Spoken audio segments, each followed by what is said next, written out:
Hello and welcome to An Evening with Nirvana.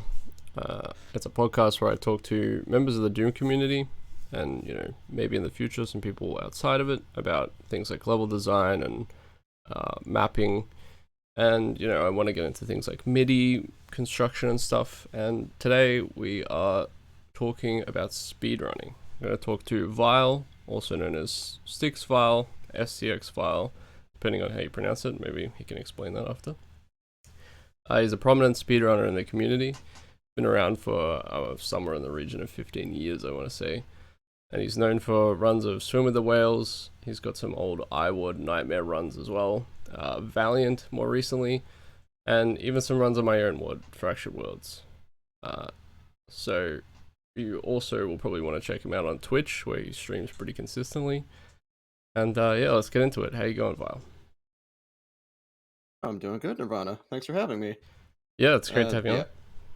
Yeah, the STX or Sticks or whatever you want to call it, Stx-Vile. People like to call me that because they Yeah. see my name on Twitch and don't know how to say it. But the STX is an old clan tag from Quake World and Quake 3 clan I used to be a part of called the Stickmen that hasn't existed in a long time. But when I first started speedrunning, I had that as part of my handle, and now it's just kind of stuck with me, even though it doesn't really mean anything anymore. But yeah, I mean, just Vile works. I don't care.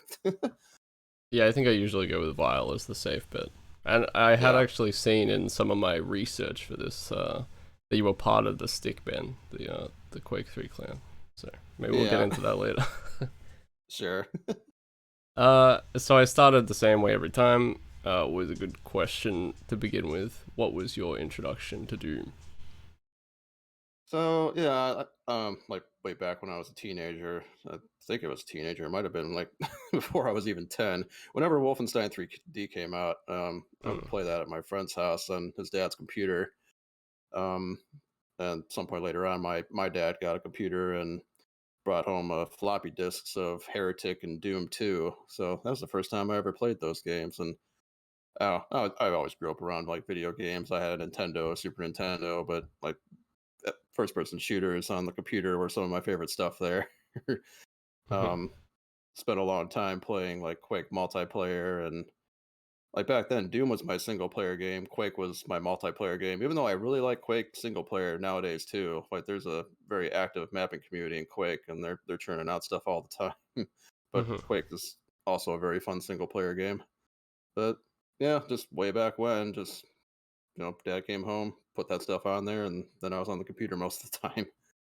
So you played Doom 1 at your friend's house, but then you started with Doom 2? Was that how it worked? Yeah, that was Wolfenstein that I played at a friend's house. I played Doom 2 quite a while before I even played Ultimate Doom, actually. Like, Right, yeah. at some point, I was just kind of curious about Ultimate Doom, so I picked it up, I think, from a Babbage's at the Macomb Mall in the state I live in, Michigan. But, Hmm. yeah, it seems kind of weird to play things like backwards. But even, like, nowadays, it's actually not that uncommon for people to have played a lot of, like, custom levels for Doom, but I've never played the original level.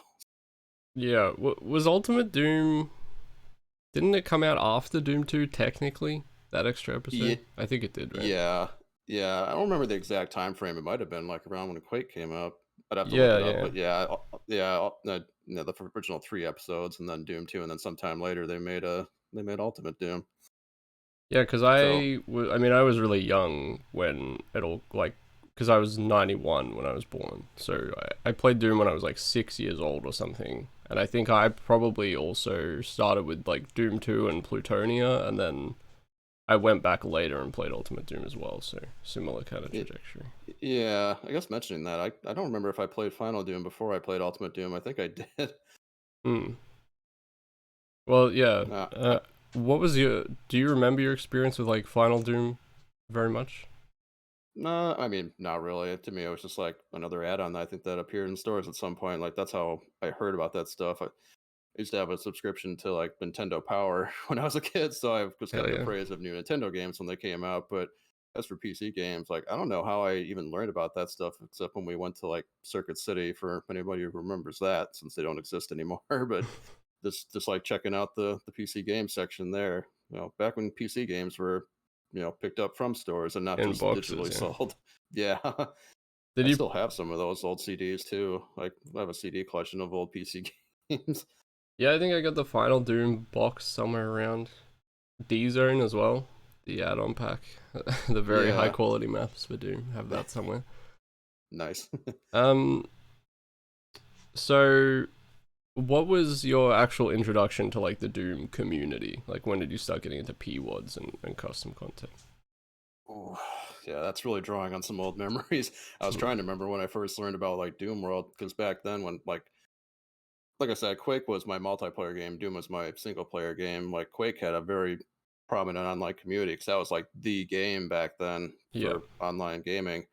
Doom, I really don't know. Like I must have just been looking around online for stuff related to Doom, and Doom World was like the place back then. I think back when it was Yeah. also a news site. They don't do like news articles anymore. Like, but because nowadays it's just the forum that exists on there. But yeah, they would report on stuff like new releases and even like competing back then. The Doom speedrunning forum, they would actually do news articles about like accomplishments within Doom speedrunning, Mm-hmm. and so I'd hear about that stuff then, and somehow made my way over to the competing website. So So, yeah, yeah. unfortunately, it's all gone very stale in my mind. It's been so long, but Do you yeah, remember that's the basically first how it like went. PWAD you played? I think you mentioned Memento Mori on your competing page. Yeah, well, I had a CD of a bunch of old levels. Like, those CDs are just like a bunch of random stuff cobbled Yeah. together. I think a lot of people had those back then. And I wish I could remember what it was called because I wouldn't mind actually looking at that again if I knew what it was or if it was possible to see what kind of levels were included. But yeah, Memento Mori sticks out in my mind as like one of the bigger PWADs because it's like a whole new game. Like, that wasn't very Yeah. common back then. Yeah, yeah. Like back then, I think even like Memento Mori 2 and Requiem and Hell Revealed, I think all those were already out by then. Like I don't remember the exact timelines of all these like releases, but I think Memento Mori was probably already out by the time Quake came out, and even Requiem has a reference to Quake and it's map 31. So it must have been, after Quake came out when Requiem was released. It is pretty crazy to think Memento Mori was made like that soon after Doom 2's release. Right, yeah. Yeah. So what was actually before I ask this one, did you because you talked about playing like having a Nintendo Power subscription and playing a lot of Nintendo, did you play the Super Nintendo version of Doom at all? I didn't for a long time. I checked it out on an emulator, yes, but Mm-hmm. I did play it at some point, and ooh, it was rough. It's pretty rough. It is missing like 80% of the game, I feel like. Yeah, I mean, I know what they had to do, the concessions that had to be made to get the thing to run on there. I mean, maybe Mm. it could have been done better, but yeah, like I'm glad I had the PC version. Let's just say that. It is crazy to think that like, now you can run Doom on a vending machine, but they couldn't fit it on a Super Nintendo back then. It is like a meme now, isn't it? Just like how many different things can run Doom. Yeah, I feel like if you ever see Doom reported in like more mainstream kind of gaming media, that's all you see is just articles about here's Doom being run on like a microwave or whatever. It runs in Doom Eternal because they included it. Yeah, you want to know what's crazy actually? Um, I, I saw a guy. I think I was talking to you actually, like last night or the other night or whatever. I was watching somebody play Fractured Worlds, and he told Yeah. me that he got into Doom because he played the little original Doom port that's in Doom Eternal. That's how Oh he wow, got no into kidding. original Doom. I thought that was super cool. That's awesome. Like even before that, when Wolfenstein 2, the new Colossus came out, they had the arcade machine on the ship where you Mm-hmm. could play the original Wolfenstein 3D. Like it was redressed to frame the Nazis as the bad or the Yeah. good guys, and you know Terror Billy as the bad guy. But yeah, it's like I actually did play through all of the original Wolfenstein on that game just because I felt like it. Wolfenstein, I remember, actually made me physically ill when I played it because Oh um, it was something about how quickly you move and how little like variation there was in the textures on the wall. I think. Like I think it would be fine now if I played it, but when I was a kid, I tried to play it, and there was something about that movement and the way it it scrolled and stuff. I don't know. huh. Yeah, It's maybe too some much. games that have like motion blurring too now might be a problem too. Like I know somebody that said that Bioshock, they were playing that game for the first time, and if they were having like the motion sickness from it. Like really, like and Doom isn't the problem. There must be something about those games that have a different Mm. effect. I don't know. I'm glad I don't. I mean, I think the only problem I ever have with Doom and like motion sickness is like the verticality or the vertigo. If I like jump off of a very high structure, Oh yeah, like I know what you mean. Dance on the Water map 5 in most recent memory, you go to the very top of this very tall tower and like jump off. I could feel it in my stomach. I definitely don't get motion sick with games, but my girlfriend does. She tried to play original Doom, and she was actually pretty good at it, but she got really sick and could not keep playing, unfortunately. uh, Uh, Missing out. yeah, I Oh know. well. Well, she was enjoying it, so it was a bummer, but it Yeah. happens. Um, so what was your first speed game? Was that Doom or was it something else? No, it was Doom. Like I said, I think I learned about competing through Doom World and just wanted to check it out. I don't know what made me want to. I guess, like I said, Quake was my multiplayer game, Doom was my single player game, and because there were just so many different levels, I was playing it and having a lot of new experiences. It's like unlike Nintendo or Sega, you play the game, and I mean you could replay it if you want, but that's basically it. But yeah, like I didn't really do that many different games outside of Doom. I did one Quake demo years ago. And we actually just found that again recently because Colossus was interested in it. Mm-hmm. You wanted to see that old demo. I did runs for Descent quite randomly. I don't know why I played Descent. Just Mm-hmm. something I felt like doing, I guess. I did runs for Serious Sam. I don't know if any of those are on the SDA's website anymore. Some of them have probably been beaten by now for sure. It was so Right. long ago. But and then I started looking at like a run for Heretic 2 and kind of abandoned it because I just wasn't feeling it. It didn't seem like super interesting to me. But yeah, Doom's the one I always come back to as my speed game, I guess. Mm. Well, it is very common for people to step away from Doom for like multiple years at a time and then come back. Yeah, I did it for like 5 years, like before I came back to like the community and whatever it was, like late 2019 or 2020. I found the Hell on Earth Discord through the forum post on Doom World about it and started the Twitch streaming sometime after that. And Mm-hmm. everything kind of like opened up for me when I came back. It's strange. Yeah. Well, I mean, you had such a long tenure in the community before that, and then yeah, it must have been odd coming back after a break. And I feel like things have changed a decent amount in terms of like how big Twitch streaming is and like how much of a part of the community that's become and things like that. Oh yeah, absolutely. I feel much closer with the community than I ever have in previous years. Even for as long as I've been around, it's everyone's so much more connected and able to support each other easier because we're seeing each other play on Twitch or we're able to like have voice calls in Discord and Mm-hmm. like stream a whole bunch of stuff together. It's really awesome, honestly. Like that's why I'm like so much more involved than I feel like I've ever been because of all these new possibilities that just weren't there years ago.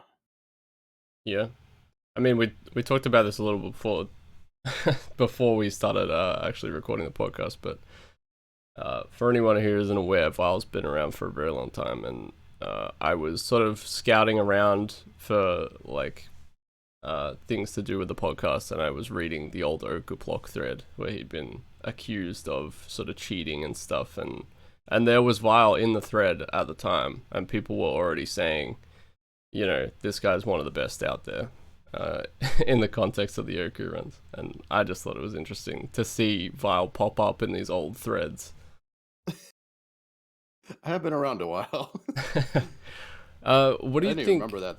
Oh, I didn't even sorry. remember that thread. I think Occupy kind of came and went like when I must have been in like I don't know a lull in activity or something because I didn't Mm. remember a lot of that stuff happening. But uh, I yeah, think maybe I have you sort of came to his defense a little bit from memory, just saying that he really. he sort of looked quite good or something. I can't remember. Look, I don't want to bring it out of context because I don't remember the Yeah, exact I quote, know. but Right, yeah, I don't have the context either anymore. It's been too long. But if I did get involved, like, I mean, if I were to frame that in a way that I could resonate with, it's probably like, I was new at one point too, and nobody knew who I was.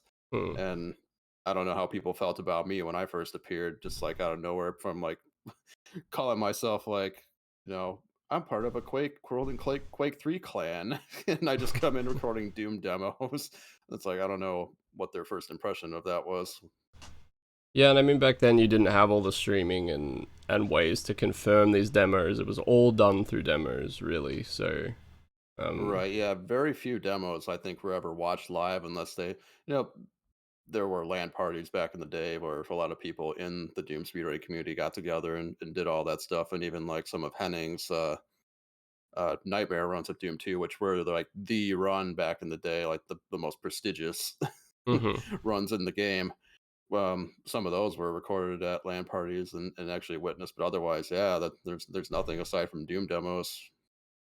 It must be cool to get an exit in front of like a crowd of people. That yeah, like that's something I never had for the longest time because I was just playing it by myself. But now with Twitch streaming, it's like you get to stream all these attempts for a group of people. It does help the credibility, to be fair, but Yeah. it's it's also just exciting to have all of your online friends there and cheering you on and just enjoying the show.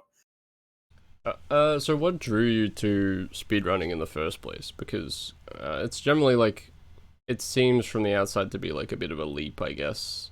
Like for me, I've done like a couple of minor runs here and there. Like I did a Sunless thing and an Eden run and stuff, but that was much later for me.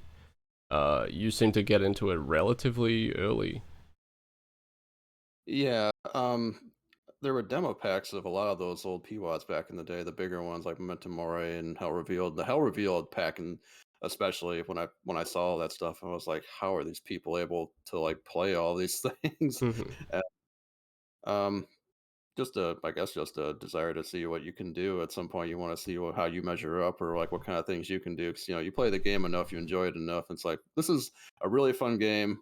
Like, what can I like? How much would I compare to some of these like really good players? So I just went on there and tried a random run. Which my first demo happened to be Plutonia Map 8 UV Speed, which back when I started, it wasn't even filled in. There was no speed record for that map yet. So yeah, I started Wow, back when Plutonia didn't even have a complete UV speed table, which is weird to say. that is pretty wild. Yeah.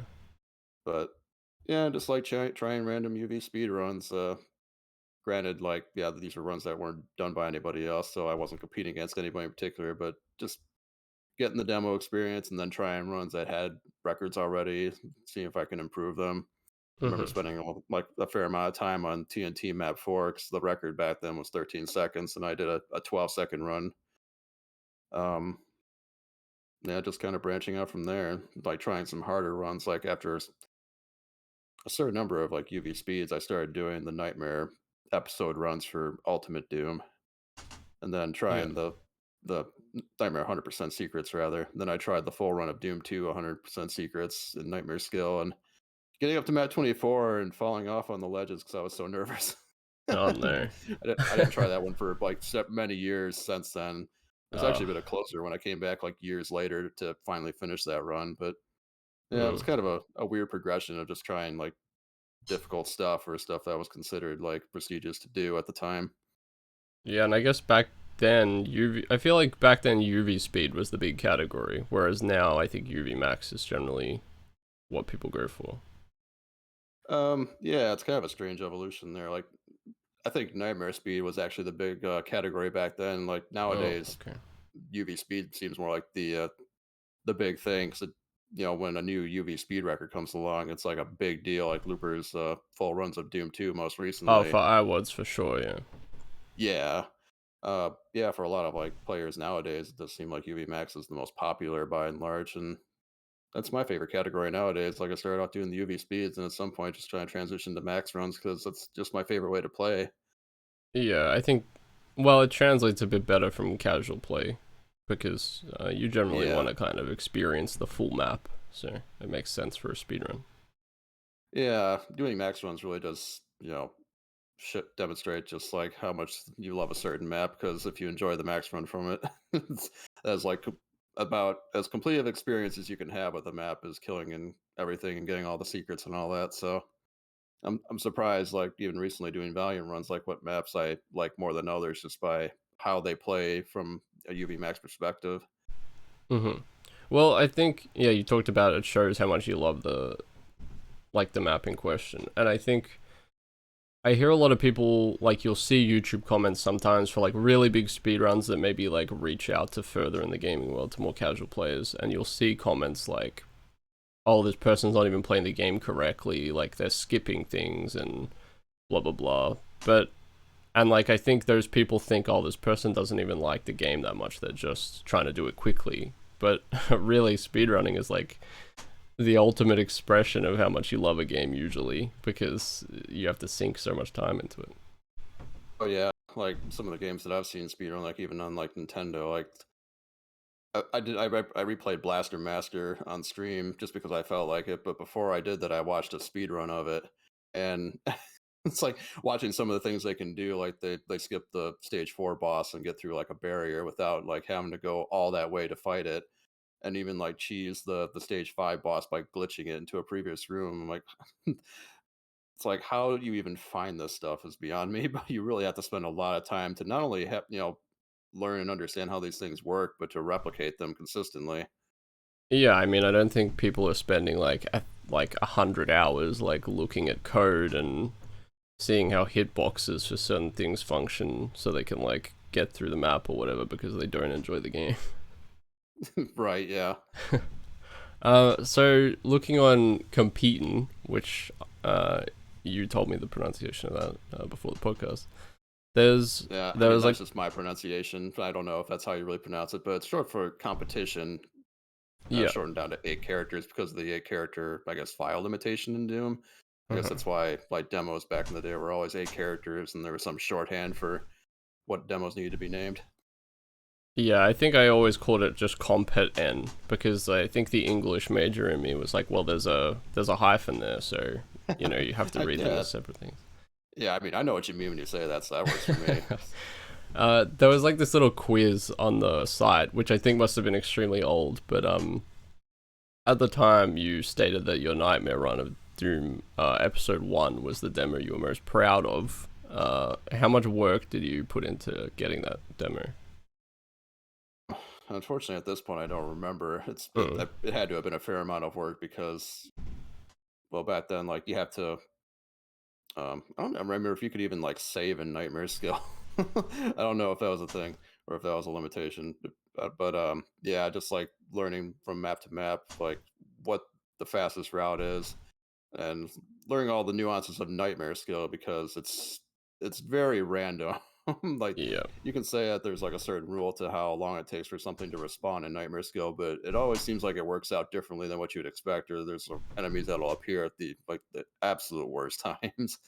So just like, and even if it's like the first episode of Doom, there's so many hit scanners that Nightmare is especially brutal when you're having to deal with so many enemies that can fire instantly.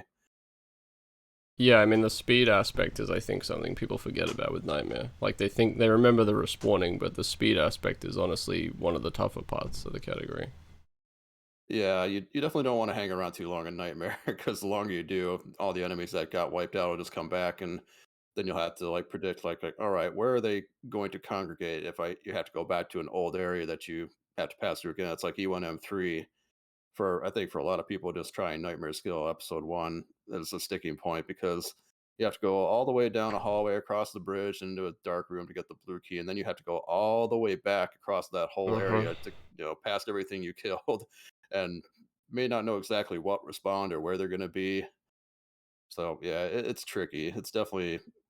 Um, it's definitely um just like a leap and going from Yeah. UV to Nightmare Skill. I think it's one of the few Nightmare runs I've actually tried is that map you're talking about. And it's Oh yeah. horrible. Like Pinkies and Spectres in Nightmare are the absolute worst. Yeah, zipping all over the place And while they souls getting would in your face constantly because they're just constantly attacking. yeah. Some weird aspects to Nightmare. Uh Yeah. what would you say is like the demo you're most proud of these days? Oh, that's like people who know me know I have a hard time like being happy with the demos I make because it's like every little mistake just sticks out like a sore thumb. Like I try to make Yeah. demos that have very few like obvious mistakes, I guess. Like like bumps into walls or like missed shots or just like weapon switching that's not optimal, just all the little things like that. I guess that's just what kind of happens when you do it for so long. At least for me Yeah. anyway. But like I think the longer demos that I spent a lot of time learning and putting together are the ones that I'm most proud of, like Plutonia, the UV Max D2, all of that, because I had to go through and learn all the maps and put together the routes. Like the runs were done already, but I wanted to do it the way I wanted to. Hmm. I did the same for Doom 2 and TNT. TNT didn't turn out quite as well in the end because I missed a secret on like a later map, and then I had to go back and figure out what secret was it. I don't know. And I literally didn't know, and I was like going through old areas trying to like tag something until I finally found it. So I was like, I'm less proud of that one, but I kind of had my fill of TNT by the time I like did the second run of that with that mistake in it. So yeah, I think Plutonia for like the 3 runs I did turned out better. So yeah, I do like that one quite a bit. Um, and yeah, Fractured Worlds. I like those demos too because those are awesome maps. You know, wink, wink. No, I really do. I really do like those maps. Those were a lot of fun to try to make, and I spent a lot of time on those runs to try to make it look good too. To try to make a demo that would look as good as the maps do.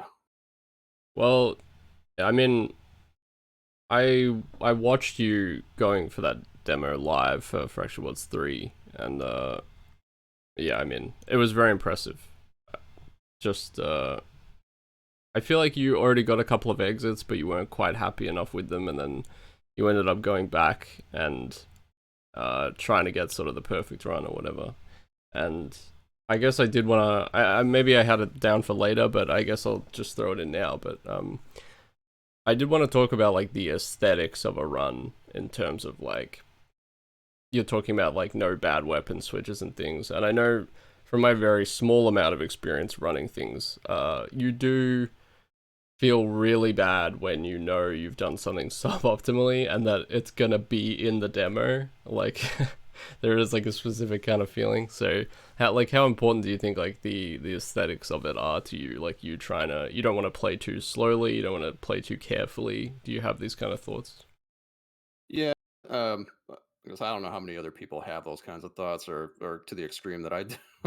I would recommend not being that obsessive about those kinds of things if you want to enjoy it more, honestly. But Hmm. yeah, like I said, maybe it's something that happens after like doing it for so long. But yeah, just like thinking about every little suboptimal thing that happens or every little mistake, that just those are the things that stand out the most, because when you're recording demos and you're doing the same thing over and over again, you see all the different possible outcomes of what could happen, and the ideal demo ends up being like a combination of all the best things that happen in all of those attempts. And even though it's not reasonable to get the demo that gets all of those perfect things to happen together in one run, Hmm. it's it's just not going to happen most of the time. Like I'd have to be very lucky if I got all of those things to happen and I just was completely happy with the run. So I think who was it, Cavo, I think he made an analogy to where, I don't know if you've seen like um the Marvel movie Infinity War, Hmm. but it was like the image of Doctor Strange looking into the future and seeing all the different possible like outcomes Yeah. of the war. It's like equating that to how many different possible demos there could be, and there's like the one perfect demo in the end that you want. I Well, just thought yeah, that was a very good analogy for it. you always see on like speedrunners things when they have their splits, it'll always have some of best segments at the bottom. And it Yeah. feels like it sits there as like kind of this impossible goal for a lot of people. Yeah, I mean, I think it's helpful to have that, like just to see like what the best time is in your current route. Like if you're not going to make your goal time based on like the best possible outcomes from that point on, then you might as well pack it in and start over. But yeah, that Mm. does seem like it could be disheartening to see this like this very optimal looking time from the best possible outcomes of all those runs, and it's just too unreasonable to expect it to happen most of the time Mhm. across so many maps. Shit's going to happen. Yep, especially in Doom. Uh, on your still on your competing profile, you actually said at the time that you didn't have any favorite Doom 2 maps. Do you not enjoy that, Iwad? You don't. Is it because they're not fun to speedrun, or they're just not fun in general? That was funny reading that again because I actually don't feel that way nowadays. I may have been different back then because it's like we had all these P-Wads that were just much more fascinating than the Iwads, and I Mm-hmm. mean, some people don't really care for the Iwads even nowadays, but like, yeah, just having so many different options. But after playing the Doom 2 UV Max and learning all those maps and revisiting some of them, like Doom 2 actually plays very smoothly from a UV Max perspective. I've had very few complaints about that whole experience. Mm-hmm. If I were to say like what my favorites would be, I think like, well, I even have like UV Max ones of these maps. Like I often cite maps 11 and 14 as being some of my favorite ones, just for the way they play in UV Max. Mm-hmm. Well, they're a bit more open than some of the other maps, I think. At least 14, Yeah, right? So you probably have more routing options, I'd assume. yeah. Like, I don't know what particularly sets those apart from like other maps. Just very, just very fun to play. Mm-hmm. Some maps like Map 8 have issues in like the UV Max D2All because the very first thing you have to do in Map 8 is go into the room with the Cyber Demon and all the Barons and get him to infight with the Barons. And sometimes he just clumps back Yeah. and forth and doesn't do anything. It's like, come on, dude. Yeah. I'm on a schedule here. That's cyber for you. Right, yeah. Uh, just a little side question. I thought it was kind of funny on that profile. You you wrote that you were anxiously awaiting Doom 3, and I was wondering what your opinion of that game ended up being when it got released. I like Doom 3. Well, the first problem I had was I couldn't run the thing because my computer at the time couldn't handle it. We had to Right. go out and get a new graphics card first to play the thing. But yeah, overall, I enjoyed it. I don't think it's a bad game. It's not what I expected of like a Doom game because it's very much unlike classic Doom. But for what it is, I think it's a fine game. I could see playing it again sometime. Yeah, Actually, I I did years yeah. ago when the BFG edition came out, and I got to play the Resident. What was it? The Resurrection of Evil expansion. Yep. I really like That was that quite fun. expansion, yeah. Yeah, I really enjoyed Doom 3 a lot actually. I ended up playing through it a couple of times, but I have sort of seen it in recent years and I think graphically it's sort of aged kind of poorly. I don't know what it is. The lighting of that engine and stuff makes all the characters look like claymation or something. It's a bit odd. They do have a bit of a sheen on them in the environments too. Yeah.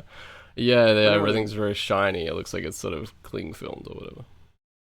I guess I need to keep my mouse active because my computer like kind of like went to sleep, and then the audio was coming out of my laptop for a moment. So for anyone who noticed any kind of audio irregularity there, that's because Nirvana's voice was coming from a different source for a while. I don't know if that came through, but I think it anyway. sounded fine. Yeah, I don't think I noticed. All right. Well, anyway, yeah.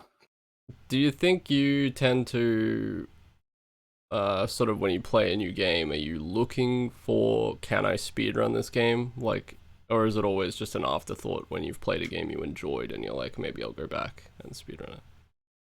I mean, especially an afterthought nowadays. I really have no thoughts of ever speedrunning a game aside from Doom. I mean, Mm. maybe Quake if if Colossus wanted to do some stuff, I could see like, yeah, maybe I could do some Quake speedruns because Quake's a very fun game. But I think I'm like past the point of wanting to find other games to speedrun. It's like I enjoy watching a lot of them, but I think I'm set with just playing Doom P-Wads and all that. Mm-hmm. Uh, so Quake was like a big multiplayer game for you in the past, obviously, which you've talked about a little bit. Was that like your first competitive FPS experience, or did you play any of like the Doom Deathmatch or anything like that? No, I never played Doom Deathmatch for a long time. Like I think Z-Name was my first introduction to it, Mm-hmm. and it was just like some like online like CTF maps that I played in that. It's like yeah, for a long time I had never played a Doom like game of deathmatch, and I have never played like a one-on-one or anything like that.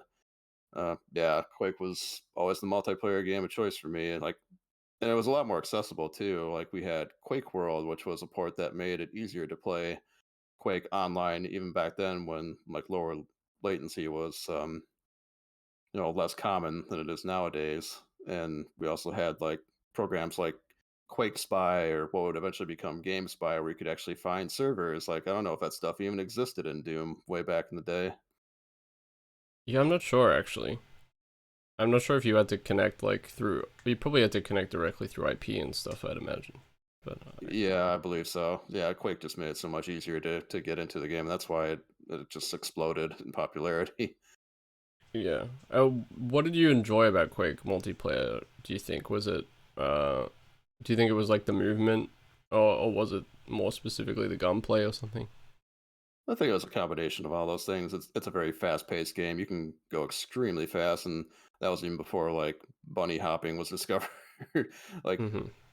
um, I don't know if anybody knows nowadays, but Quake World bunny hopping was insane. Like in like vanilla Quake, you're mostly just like using bunny hopping to like gain a little bit of speed and to maintain it as you're just hopping through the map. But in Quake World, you can like just start hopping and gain a ridiculous amount of speed from almost nowhere. I don't Right. know why it was why that it behaves differently then, but like outside of that, yeah, just like the verticality of it, the speed of it, especially in Quake World Clan Arena, because you could that was basically a format where you start with all the weapons and also like self damage is turned off, so you can rocket jump everywhere. So rocket jumping was a big thing in Clan Arena, like Yeah. using it to just zip around the maps or get to different places. So yeah, I think just the overall feel of it.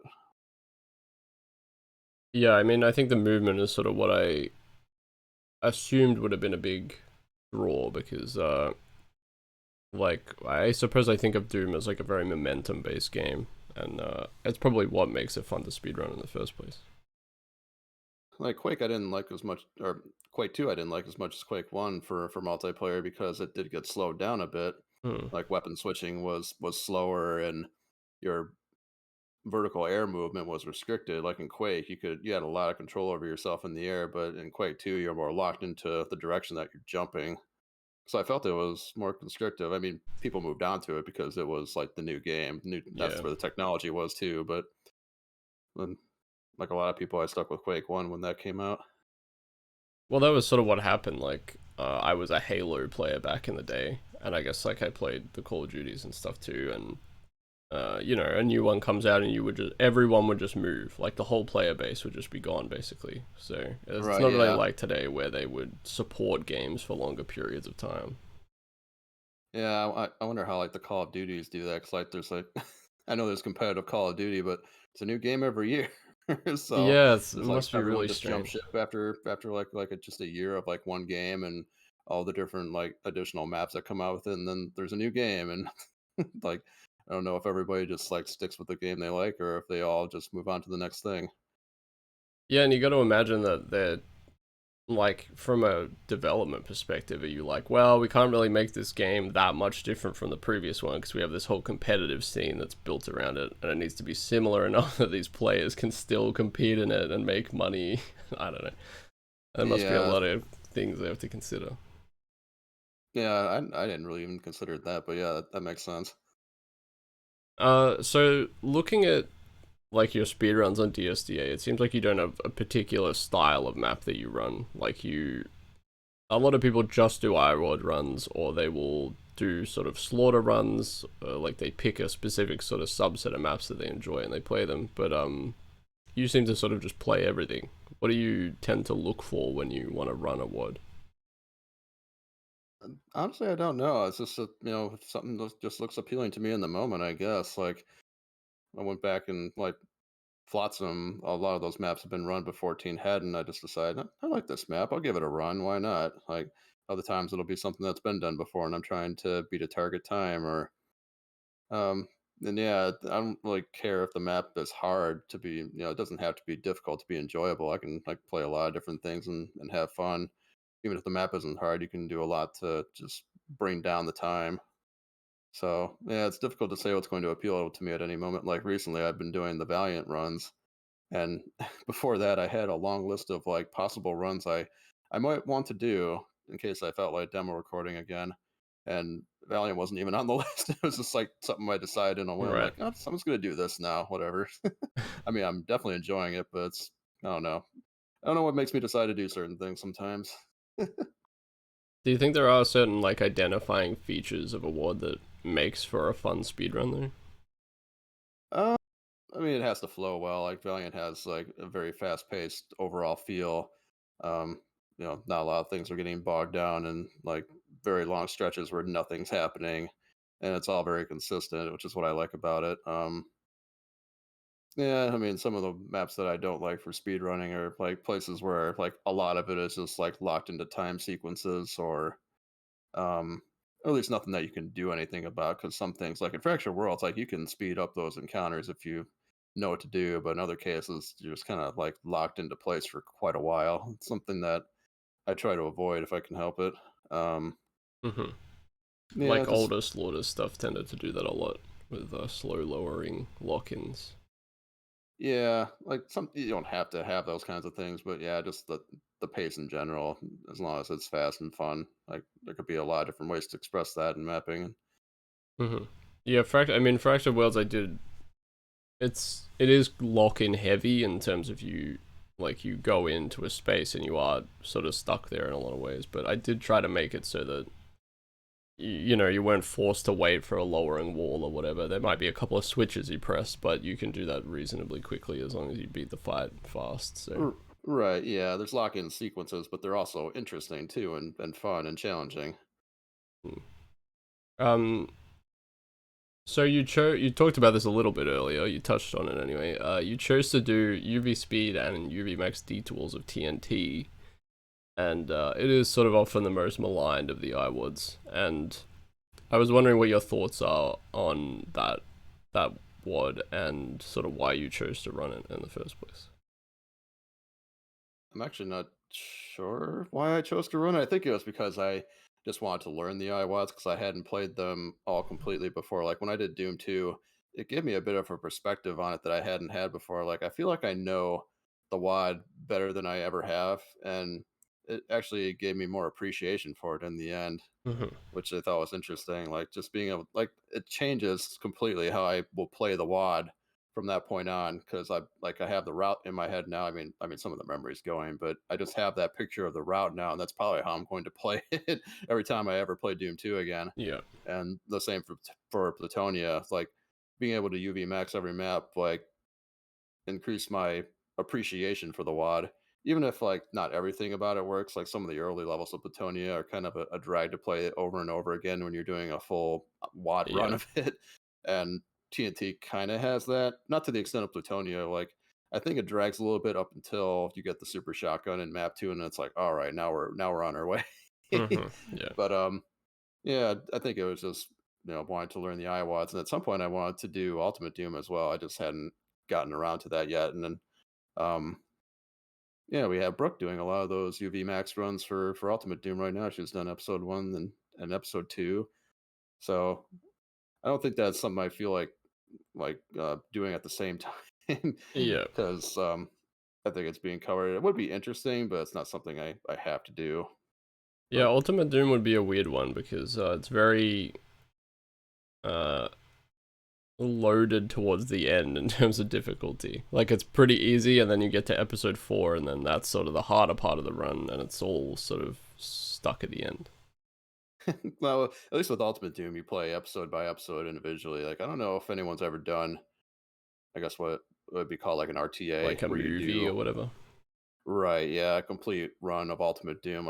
I know that Zero Master and I think Dime have done like RTA runs of Ultimate Doom for UV Speed and maybe Nightmare Speed. I'm not sure if they've done those, but yeah, I don't know if any kind of run like that exists for UV Max, but maybe that could at some point if someone learns all 4 episodes and decides, hey, I'll just play them all back to back and do the first ever RTA run if there is none. So Yeah, I suppose demo wise, it's not really something you can put together. You'd have to it would have to be something maybe like Twitch exclusive, or for YouTube or whatever, where you have to stop the timer and like during the menus, and then you you go to the next episode and stuff. Like some of these sort of FromSoft runs where they do like Demon Souls all the way through to Elden Ring or whatever.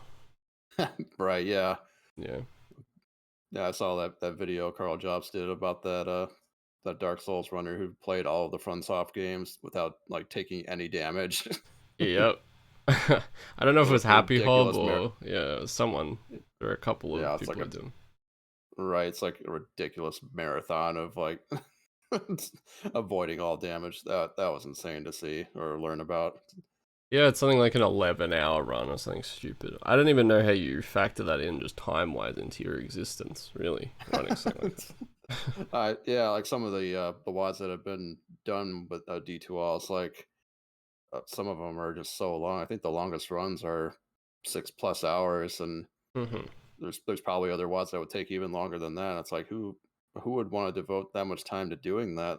it's, it's something I think about, like for any WAD that hasn't been done. It's like, do I really want to spend like a whole day on maybe one attempt, and if it fails, it's like, well, that's Saturday gone. Yeah, yeah, like 8 hours deep into a run and you get hit by one like trash mob in Dark Souls 3 or whatever, and you're like, well, I guess I have to start again. Right? Yeah. Yeah. Uh, what when you're routing a map, what do you tend to look for first? Is it just you play it and then it naturally kind of routes itself, or do you have priorities like ammo placement and prioritizing certain monsters and things like that?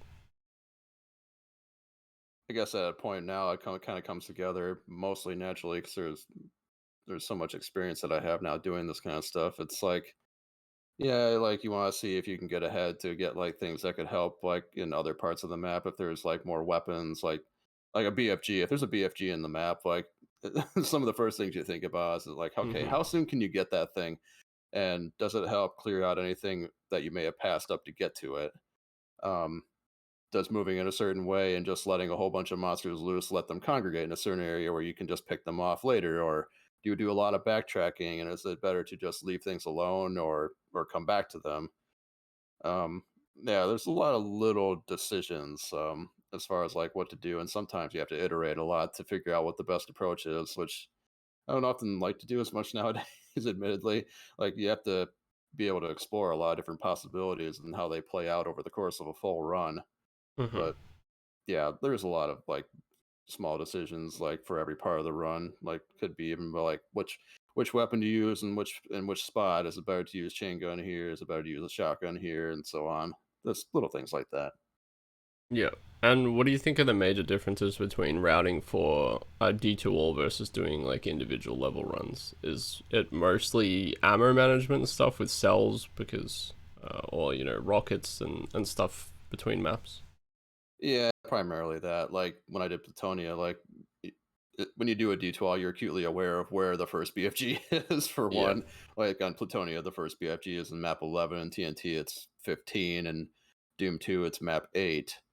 Um, you do kind of factor how many cells are you willing to spend in maps prior to getting that first BFG, because once you do, if you don't have a lot of cells to spend on the BFG immediately, well, you could carry a lot of those over until you have it, and then you Mm-hmm. can maybe make a lot of fights and from that point on easier or quicker.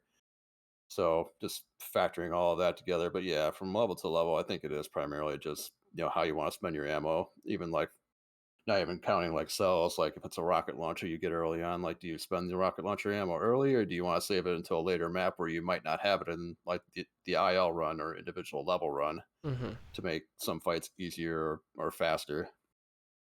I guess there's some amount of factoring in health as well, because for a D2 all you carry your health between levels. So presumably it's like how dangerously can I play at the end of this map given that I'm carrying this health into like the beginning of the next map. Yeah, that's definitely part of it too. I was noticing, especially in Valiant, the plan is to D12 Valiant. I had started doing that, and then I kind of backed off and started doing all UV max runs for all the maps instead as a way to like refocus learning it. But I Mm-hmm. became aware of like just how many megaspheres and soul spheres are handed out in Valiant secrets. Like Yeah. I was like thinking about like map 9, like what can I save the megasphere in that map to make map 10 easier? But then map 10, you get a soul sphere and a mega armor right at the start. I'm like, well, so much for that. But that was like something I was thinking of. So it's like, well, you might as well just burn it then and just go into map 10 and get the stuff there. And Yeah. yeah, some mods are not as generous with those kinds of decisions, but yeah, it's definitely part of it. Yeah, it is a struggle as a mapper, I think, with secrets when I think it's one of the big reasons why a lot of my secrets these days are more about prioritizing like additional gameplay. So like you open up a secret and you get an extra bonus fight or whatever rather than just giving away health, because a lot of the time you do end up like you want to put a lot of secrets around for exploration's sake, but you don't just want to inundate the player with like a bunch of extra health that they don't necessarily need. Yeah, like I'm not much of a mapper at all, but I kept to imagine that's tricky to figure out from a balance perspective. And Yeah. yeah, it can be tricky to find those secret fights, but I definitely appreciate having them. Just it's like, hey, it's more content that you might not have been able to find the first time. Yeah, I mean, I think we're all here to play the game for the gameplay, so why not get more gameplay? Oh yeah, brother. Yeah, I mean, I had just asked, you had sort of just talked about the Valiant thing, but I did have a specific question about whether you were planning to detour the word, and because I think currently you have the world record for every single map now on Valiant. Um, I'm almost done. Like I just finished map 27 earlier today. My goal was Hmm. a sub 10-minute run and ended that with a 9:55. I jumped ahead and did map 30 already, but that so from all the other maps I've done already, that leaves just 28 and 29 to do, and then I will probably take a break from Yeah. demo recording for a little bit. But yeah, the plan was, well, I do all of those. And the only reason I did that is because I started practicing those maps and I was like getting close to or improving some of the UV max times for the maps without actually recording them. I was like, well, I might as well do that now, and I can make that part of the practice for the eventual detour. Also, once all the individual maps are done, that I can go on to episode practice because there are 5 episodes in Valiant, and each one ends with a death exit. So the D2L would basically just be the 5 episode runs stitched together. So Hmm. yeah, once the ILs are done, do episode practice, and then just then do it all at once. Yeah, I wonder if you'll have to try and see if there's any way to skip those death exits, like in the Sunless detour. Right, yeah. As far as I know, that it can't be skipped, but yeah, I'm not an expert at finding that kind of stuff. But um, yeah, for now, I don't think there's a way. It would be interesting. So what do you think? Perhaps this is something we sort of already touched on a bit, but what do you think your main motivation is for speedrunning? Like your time in Quake multiplayer indicates that you're obviously like a pretty competitive person.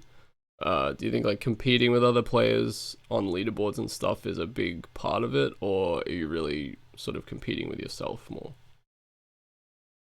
I think back in the day when I was newer, I was competing to with other players to see what I could do because um, there were like the big names back in the day. Some players that I still look up to, like Henning or Anders Johnson. They were like really big runners back then and played a lot of the stuff that I like to play too. And nowadays, I think it's just more about seeing what I can do. Like I'll tell people like now, like I don't care about defending any of the records that I set now. It's like if you want to go for it. I'm not going to Right. even try to defend those, but I in the moment whenever I'm doing a run, I just want to see what I can do. And I guess that kind of led to the obsessiveness over mistakes. Like I don't want to make a demo that has this nonsense in it. I want something that looks good in the end. So I don't know. I guess my perspective on it kind of changed over time and what I value about it. Hmm.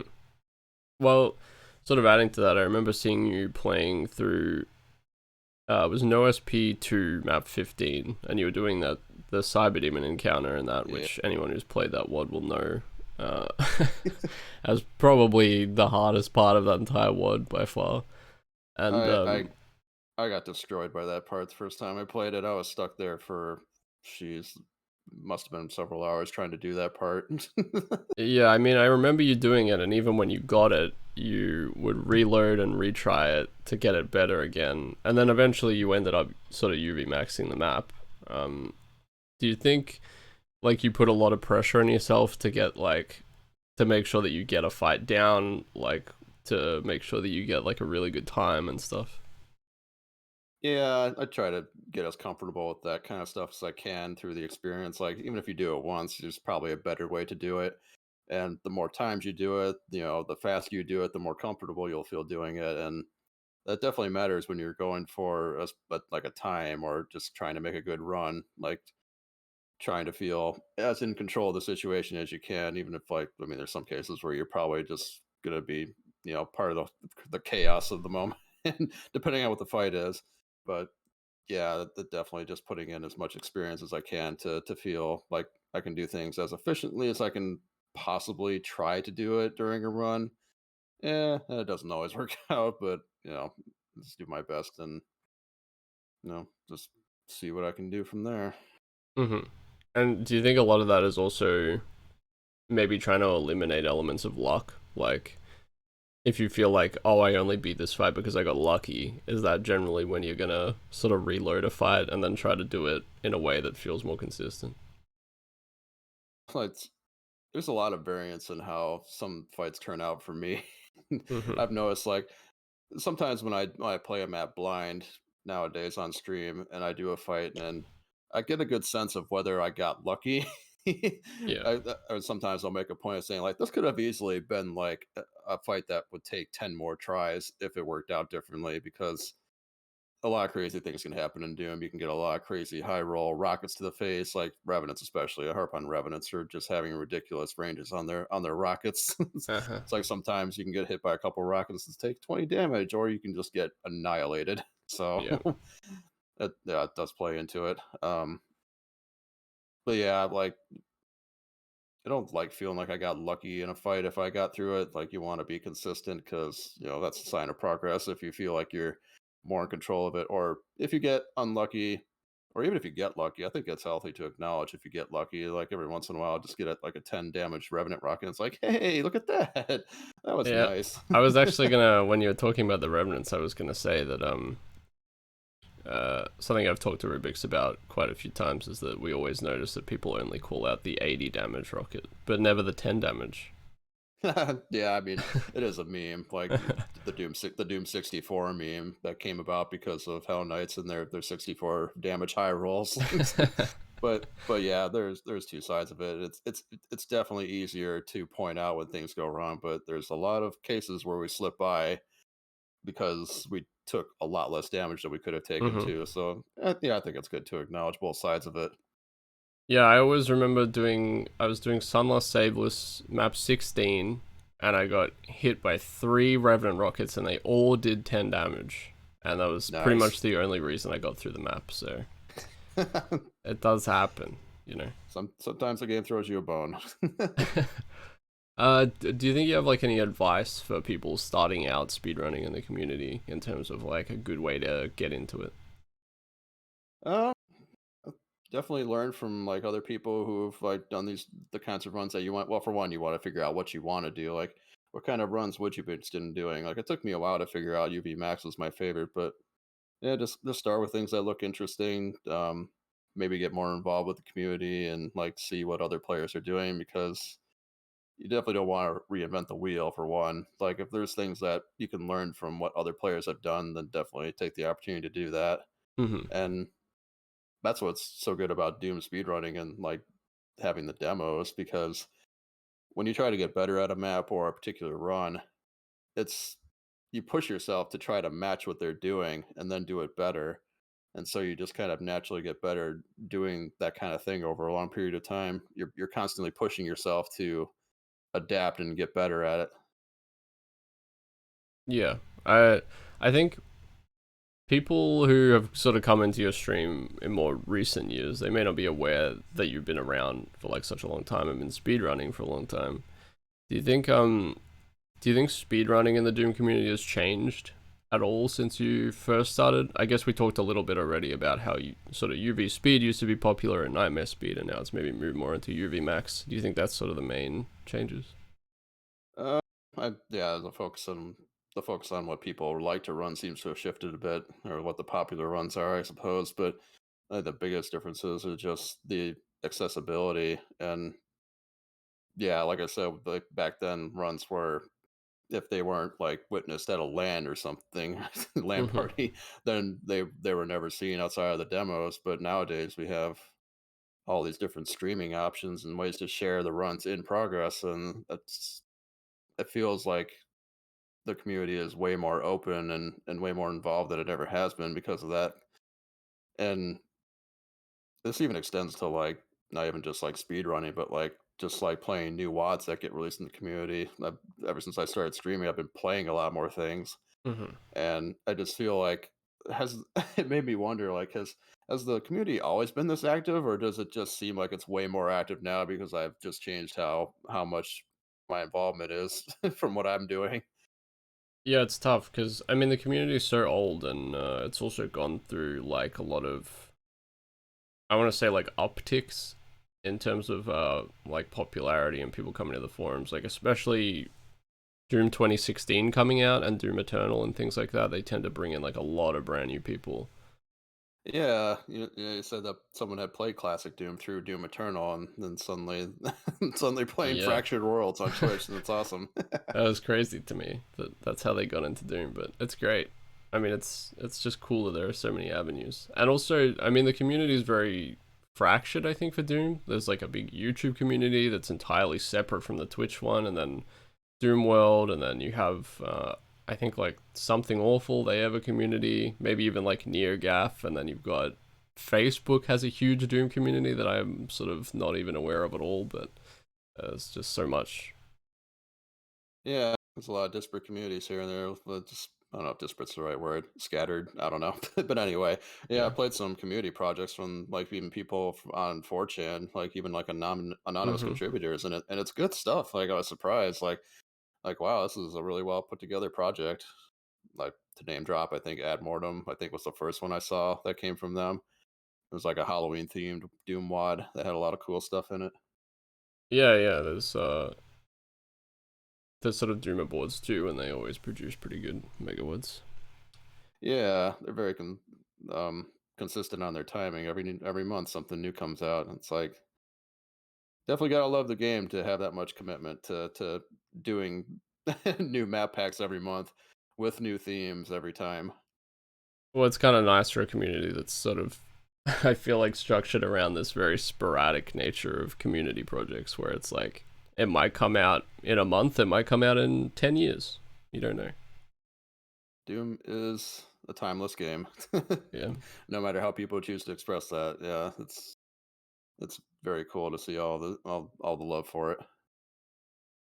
So on the topic of sort of things changing over time, what are your thoughts on the Doom demo system these days as it's used for speedruns? Because there have been, I mean, I talked briefly about like Block all those years ago, but there have been sort of concerns over the years with regards to players being able to sort of cheat due to the demo system. I was curious sort of what your thoughts are on it nowadays.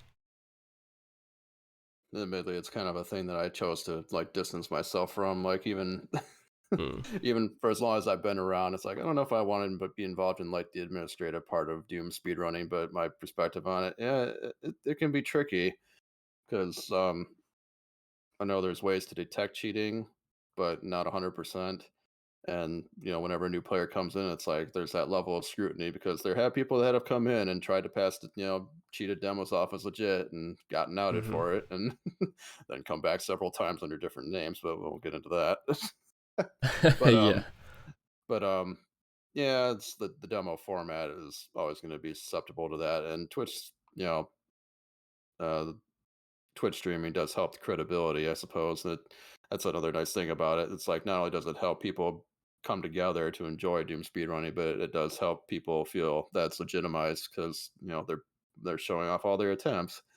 It's not ever going to be a requirement, but Mm. because there are branches between the old like way of thinking as far as like administrating and managing Doom runs and like the new way of stuff like all these different possibilities of showing off how runs are done or what other games are doing to make sure runs are legit.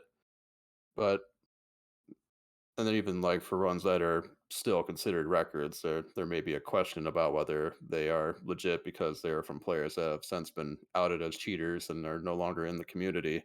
Yeah. But they still sit there because there's this belief that even though they cheated in some ways, they may not have cheated in these demos, or it's commonly believed that these runs are not cheated. Yeah. It's it's a weird situation. I'm not Uh-huh. gonna lie. So I don't really know what to make of that sometimes, but it is what it is. I don't think it's really going to change drastically anytime soon, but I don't know. I think people that do the administrative side of speed running and do the uploading and make sure that everything's in order, I think have a good enough handle on what's possible or what people could do to weed out any uh suspects, as it were, because people have been caught. It's people Yeah. will continue to be caught if they try to cheat. So Watch your backs, is what we're saying. yes. Yeah, I mean, you were Yeah. saying that streaming likely wasn't a viable sort of solution to the problem in terms of like becoming a replacement for demos. And I think maybe because for most other games, usually the runs are all done, you know, YouTube or Twitch, like they usually have to be sort of streamed live for them to be considered viable and stuff. Yeah, But it does seem the like with demos. Doom, like the demo system is like a big part of the identity of the speedrunning community. Like that's why, like arguably, not even arguably, I'd say, but that's pretty much why speedrunning exists in Doom and in a lot of other games is because of that original demo system. Yeah, it's definitely convenient to be able to play back the runs whenever you want, and I mean, not to support the cheating, but there also is task runs, and being able to play back, or play with the inputs of the demos allows that. Um, yeah, it's never a system that it's never going to go away, and that's perfectly fine, I think. But um, yeah, it's certainly different from other games that don't have like the built-in record function or of any kind. Yeah, I mean, I think the other thing is that the file size is a huge part of it, right? Like, you know, a demo is like how many kilobytes or whatever, versus if you recorded a run, it's several gigabytes. Yeah, I've made several gigabyte videos of runs that are only a couple kilobytes. Yeah, exactly. It's because it's just the game inputs and nothing else. Yeah, which I mean, the shareability of it is like such a huge factor as well, or at least maybe not as much these days, but back in the day, when you know much slower internet and um, people not having access to like good machines and stuff, like just being able to get this tiny file and play it, and you can watch the run. That's a huge part of the sort of system. Back then, I didn't think Twitch streaming or anything like that. Well, I mean, it wasn't Twitch. I mean, just the idea of streaming what you're playing over the internet was something that would ever exist. I mean, should have known better, technology the way it is, but yeah, it's something I would not have even considered being a thing someday. Mm-hmm. How do you think? I again, you this is something you touched on a little bit, but how do you think streaming has like impacted your involvement with the Doom community these days? Yeah, I'm way more involved than I ever have been. I'm very thankful for it. It's been a lot of fun. It kind of started from, well, COVID actually, and Mm, being in quarantine and being generally disconnected from a lot of people in my real life because we were bunkered down. We weren't wanting to get sick, but yep. and we were all rediscovering our indoor hobbies, and it may have also contributed to an uptick in the number of Doom projects that were being made, like new WADs that were being designed. Like 2021 was a big year for releases, and 2022 seems like it might be on par to match that. Mm, And part of that may have just been like that shift in like what people were doing, spending more time indoors, indulging these kinds of these hobbies. And yeah, same with me. I got way more involved with like Doom in general because of just the need to do something like that inside. And definitely thankful it happened. It's been quite a fun ride, and it's gotten me closer to the community, closer with all the new releases that are coming out, and yeah, even outside of Doom, like now that I'm into Twitch, streaming, I can play other stuff on stream and chill with people online, and hmm. or just like got this whole new community of like online friends that I have now because of all that. Yeah, and do you find that streaming has sort of incentivized you to play a lot of WODs that maybe you wouldn't have normally played because maybe now you can enjoy like Doom a little bit more casually outside of speedrunning? Yeah, there was a lot of WODs that are renowned in the community that I had never even played until I started streaming. Like I had never played Sunder before, and Wow, yeah. Sunder was quite a journey to get through on stream, and it'll continue to be since more maps are in progress for that. So look out for that. But Uh-huh. yeah, there's also like Occuplock, the big Yeah. 4 hour some map in the best of circumstances that took several days of streaming to get through, and basically just like catching up on like years of big releases that I had missed out on was fueled by the Twitch streaming. Yeah, I mean I when I sort of started playing Doom, obviously it was the Iwads, and then I think I played some P-Wads. I had a bit of a weird trajectory where I sort of got Boom, like the original Boom source port, and then I moved into Z Doom. So I played like a lot of Z Doom stuff when I first came into it, like coming back into the community. But I think like when I started streaming was when I actually started playing P-Wads for the most part. Okay. Yeah, I used Doom a lot back in the day. That was like my main port of choice for a while, like even over PR Boom because of all the different stuff that I could play that PR Boom couldn't. Mhm. Um, Now I have GZ Doom and DSDA Doom as my two ports of choice, and well, Eternity for Heartland, pretty Yeah. much. I don't mean to throw shade at Eternity. It's like there's just not that many things made for it, but that is one reason to play with that particular port. Um, and yeah, like there's just so much stuff to experience now. Yeah, I think. So much stuff I've tried to catch up on that I just missed out on. Uh-huh. Yeah, I think Zdoom was like quite a bit more common back in the day because it was like a new when it was like a newer port. It sort of felt like, oh, this is the natural kind of trajectory for Doom. Like we had Boom, and now we're moving on to Zdoom. Uh, so like, what was your sort of trajectory for ports? Like, you said you played Zdoom a little bit, but what made you go back to Boom? Um, Mostly for demo recording, honestly. It's Yeah, like sure. you want to record demos that you want to be able to play these kinds of maps, and then yeah, you continue to use PR Boom, and then yeah, DSDA Doom, which is an offshoot of PR Boom with a lot more speedrunner friendly features. That's always being added to, and it's definitely very cool to have that. Um, Yeah, but yeah, Z Doom does a lot of stuff that, or rather UDMF. Is that what it's called? Like the level format that's specific UDMF to is the like format for GZ Doom. I think Zdoom yeah. can't run it.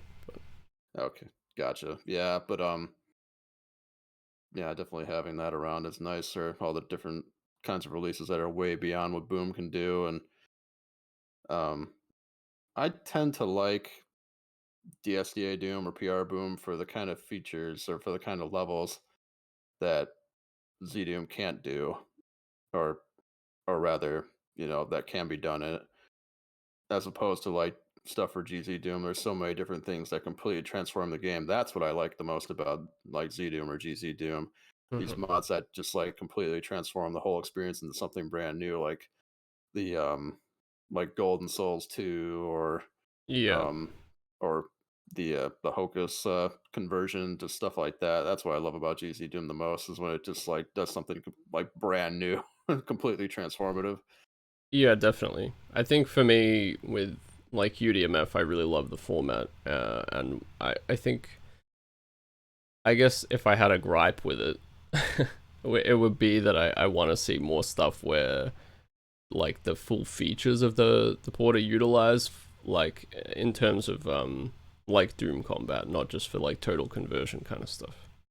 Sure. Yeah. Uh, on the topic of DSDA as a port, actually, I'm wondering what your thoughts on like rewind are, because I know it's like contentious with some people, and I definitely have some thoughts on it in terms of I do think in terms of viewer experience for like streaming and stuff, I think it can hurt a little bit because you don't have as much of like a storyline. I think in terms of if someone plays with saves, there's like a bit more structure to the gameplay, and it's like, oh, you really want to see the streamer like get through this difficult fight, and then like they finally get through it, after having to sort of load from the beginning over and over again. But rewind is definitely a lot more like, I made a mistake, I'll just rewind kind of thing. I don't think you tend to use it really, and I was wondering if you had any particular sort of thoughts on it. Yeah, I'm kind of with you on that. I don't use rewind. I can see why it would be useful if you're just like trying different fights and or trying different routes, and something happens and you just want to rewind quickly to reset things, and I think that's perfectly fine. But as far as like casual playthroughs go, I mean, I've been playing for a long time before rewind was even a thing, so I'm just used to the save game system. But Mhm. I I think it does potentially take away from like the potential drama, I guess, Yeah, or the danger of a situation when a mistake that's fatal can just be undone in an instant. I mean, the same thing can be done with saves too. Like you can really yeah, abuse saves and just get through a fight by just saving and reloading over and over again, which is actually more tedious than using rewind in that case. yeah, But true. but I think it does. I think it can be detrimental if you're not trying as hard to avoid death because you can just hit a button and go back. So Mhm. I won't begrudge anyone for wanting to play that way, but I personally don't think it's for me. Yeah, I mean, I can see what. I don't have any like issues specifically with people using it, but I do think from a viewer perspective, it's definitely like a little bit jarring, I suppose.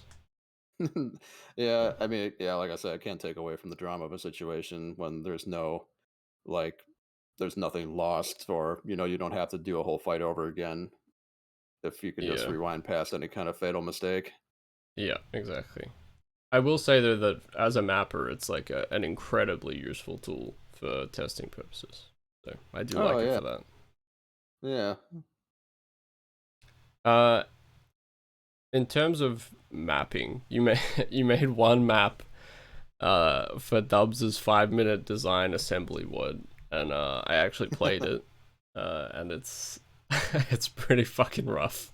I will say, I died about 1,000 times. I think. Do you have any like intentions regarding mapping in the future, or was that just sort of a one-off? Not really. Like I made another map for D5 DA2, and I was just like, well, I can open the editor and maybe learn how to map again for like however many like minutes is required of me, which wasn't that many to make just like a box basically. Yeah. But man, I have fantasies about like being able to do like a one man project like the way Eric Alm did for like Scythe 1 and 2, or Hmm. just like any of those big like one person projects that a lot of people can enjoy. But I don't have the mapping background, the motivation, or the the what do you call it? The The inclination.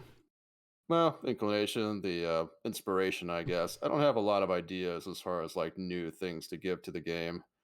It would be nice to be able to do that, but it's probably beyond me.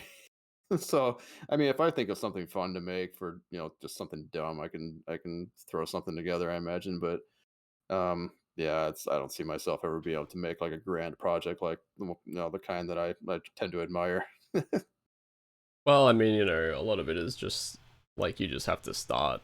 I think the advice I usually give for people is just draw shapes and then go from there. Realistically. Sure, yeah. Yeah, like that might be part of it too, is if I don't have the motivation, if I like one thing I do constantly is like, I don't have enough time to play all these games that I bought on Uh Steam, huh. all these sales. I have a big backlog of games, and here I am playing like this certain Doom level for the 1,000th time trying to get a Yeah. demo. I don't know. I should say I don't have enough time to do all this stuff. If I did and I didn't have all this other stuff I wanted to do, I could see mapping and maybe hopefully coming up with some good ideas and making something that would be enjoyable. But yeah, I think that's beyond me. Well, yeah, I don't know about that. I think usually, in my experience, really good players tend to make really interesting maps. So I think if you could get motivated, I'm sure you would end up making some pretty good stuff. Yeah, I will have to remember you said that. Someday, if I ever make something that ends up being really good, some miracle, I'll be like, Nirvana, you can thank him for this. You He can put gave the me the quote on the DVD box or whatever, on the poster. that success story was all from the inspiration you gave me. I do want to point out that even saying the word DVD, I feel has dated me and this podcast. Well, there's nowhere else we can go from here. For the record, I don't watch DVDs anymore, guys. Okay, I'm not that old. I don't think a lot of people do. Honestly, it's all about the streaming services these days. Like even I was going to say like Blu-ray is the next thing, but I I feel like mean, even I'm Blu-rays, no one watches Blu-rays anymore. yeah, I like owning physical copies of stuff, but nowadays it's so easy to just like stream something and be like, okay, well, I'm glad I did that. Then I don't have to buy it because I probably won't ever watch it again.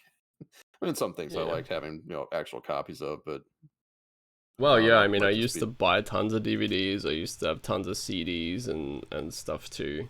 I used to be like a real, oh, I gotta listen to the whole album kind of guy. But these days it's like, you just have my CD Spotify, you listen collection. to one song, and then, you stream one movie or whatever. You never get a physical copy. Yeah, my CD collection is something I begrudgingly keep going for as long as I can. When some bands are not like releasing CDs anymore, it's like, oh, it's playing with I don't have OCD, but I that's what I call it, the obsessive desire to have more in the collection when there is no option possible because they don't make them anymore. Yeah, I mean, to be fair though, CDs. I feel like CDs are disgustingly expensive now, but honestly, they were always pretty expensive. Like, Yeah, yeah, for what you get, like buying the MP3 album is probably just the better option, or like things have even come back around and now vinyl is more popular than CD, or at least that's what it feels like. yeah, that's true. Actually, vinyl is actually coming back. Seeing a lot more vinyl for sale, but that's more of like a niche kind of market, I guess they've identified. Uh, I suppose onto the final question that I ask Ooh. everybody, which is what is your favorite monster in Doom and why? I feel like this answer had changed at some point over time, but then I came back to my original answer, which is the Arch-Vile. Yeah, the For classic. one, I named yeah, for one, I named myself after it partially. Like way back in high school when Quake multiplayer was my thing and I had to pick an online handle. It's like, yeah, that was for some reason that's what I rested on. I don't know how much thought I put into it, but even like today, just thinking about it, and it's like, yeah, the Arch-Vile fits a niche that no other monster fits in its utility. Like, it can resurrect monsters, it can hit you from a distance, like, well, not the way a hit scanner would, but it could Mhm, pop you up in the air, which also leads to like many different like speedrunning possibilities because you can jump across like chasms, or you can like use it to propel yourself like to a place you just couldn't get to before, like some weird combination of things like the death exit on Plutonium Map 12. It's just it has its own identity, and even aside from all of its utility, just the design of the creature, like the way it moves, how fast it is, and mhm. it's it does stuff that no other Doom monster does. So yeah, like I was thinking about that question. It's like, yeah, he's still my fave, Yeah, as creepy as he can be, and even if he gets used in kind of a token way, like difficulty speckle, I guess. Like you can just add yeah. an archvile to something and have it resurrect a bunch of monsters, and there you go. There's more challenge for your fight. But when they are used, effectively, they do produce some very memorable encounters. Yeah, I've had this answer before, I guess. I think it was Ben in the first episode. Maybe some other people too have said the Vile, and it's it's the correct choice in a lot of ways because it is so unique. But what's interesting to Yes, me I got with it right. I think what's interesting to me with this question, and it was sort of what I was hoping for with it, is that like you gave the same answer but for different reasons. And I think the fact that, you're a speedrunner and the Vile plays into sort of the kind of gameplay that you enjoy makes that answer kind of satisfying to me. Yeah, I guess like for a mapper, it would be a different perspective, huh? Yeah, Just well, what kind of I suppose you start to look at monsters as like tools, like, and the Vile is like, you have a lot of options with a Vile. And there is a temptation whenever you put a pillar in a room just to put a Vile in it. Because you're like, well, they got yeah, cover, they can handle it. yeah. If only there was somebody who made a series on YouTube about like monsters' roles in maps. That's true, yeah. I don't know anybody who would do that though. Very dull lectures on Doom monster roles, but yeah, Oh, people can check that out if they want on my YouTube oh channel. yeah, Remember to like yeah, and absolutely. subscribe. Smash the like Nirvana. button. Hit the bell. I think that's a thing, right? The bell. I don't know. It's like what the what culture people says. Hit that subscribe button. Ding, ding, done. Yeah, But yeah, I don't even know what the bell does, but there's a bell that you can hit, I believe. yeah, I don't know. It's something. But anyway, yeah. Nirvana knows what he's doing. Like when I mentioned like going back over all those watts that I missed out on, a lot of them were yours, like Breathless and even the new version of Breathless and Yeah. Entropy. Um, yeah, and most recently Fractured Worlds, a masterpiece. Wow, a master pizza. I don't think I saw you do Breathless or Entropy actually. I don't know if they're on YouTube or something, but I'll have to check them out. No, I was probably I don't actually save any VODs for Twitch, like Yeah. unless it's the ones that I've highlighted for whatever reason and stuck around. But yeah, Uh-huh. I played both of them like a while ago. Mm. Those VODs are probably long gone at this point. Yeah. Well, it's weird to look back on those things, and I mean, I still appreciate them for sure, but it's definitely interesting to see like how much I've evolved as a mapper, and I think as a player too. Like I'm quite a bit better at the game than I was when I made those, and I think the better you get at the game, the you start to think about it differently a lot in terms of sort of map design and stuff too. So yeah. Yeah, that's actually not that I mean to turn the screws and make this an interview with you instead, but I would like to get your insight on stuff like that. But yeah, like look back on demos I've made before and be like, oh god, this is not as good as I remember. Like, do you feel similarly about like WADs you've created years ago, or do you feel like you've Uh-huh. evolved enough that you just don't like feel, or you don't like like the stuff that you made as much as you do like nowadays?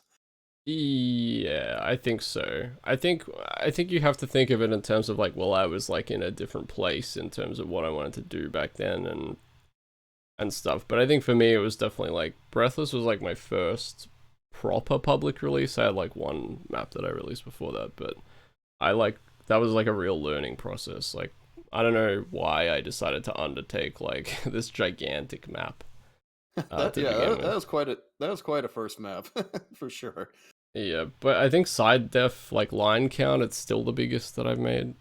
It's like it's stupidly big, but yeah, it was like a real learning experience for me in terms of like a lot of it was very broken when it started, like when it came out or when people started testing it, and so much of that mapping process was like fixing bugs and errors and trying to learn about balancing fights properly and stuff. And then I think entropy was like, okay, I'm a bit more confident in terms of the mapping, but then the difficulty, I was still stuck in that like, oh, I need to make things as difficult as possible, and then uh I think that detracted a little bit from the experience. And then I think Fractured World is like a bit of a better balance in terms of like I had played through Sunless Saveless, and I knew how fun that experience was and how it like totally refreshed my perspective on difficulty in Doom and stuff like that. And I think like that was the impetus for the way Fractured Worlds played. Like I wanted it to be difficult, but also have some amount of accessibility, which is why it has like all the difficulty settings structured the way they are.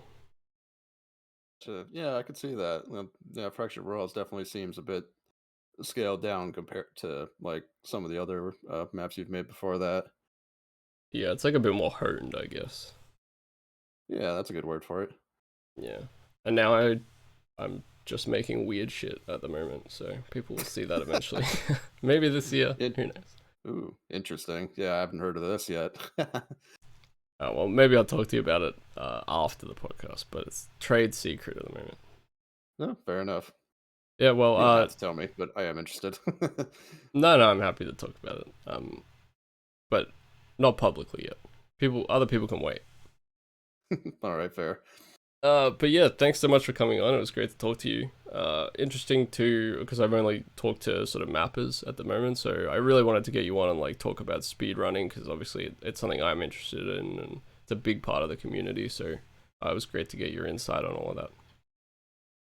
Thank you very much for having me. It's been a real pleasure. Yeah, no worries. Okay, well, we'll finish up here. So thanks again, and catch you later.